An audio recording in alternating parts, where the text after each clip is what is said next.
I felt so powerful up to the summit. That was amazing feeling. I never had that feeling that I had up there. I thought I am so strong. River Ahmad has just made history by being the first Afghan woman to summit Mount Everest. I spoke to River just after her climb. This is so beautiful. I was thinking like one day we can climb this darkness back home in Afghanistan. That was the only thing I felt, and I was thinking up there. Back home woman doesn't have this rights, this chance to try, you know.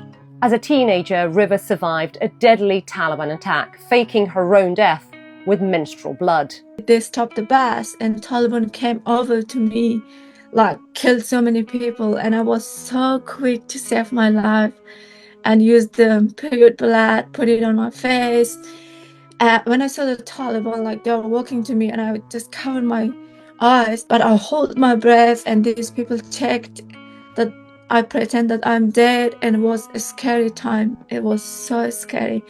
I carry that memory up to Everest too. 12 people were killed in that attack in 2014, she said.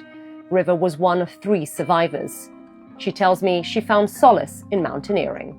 When I pushed up to the summit and I was tired, like I was imagining like you saved your life when Taliban attacked you.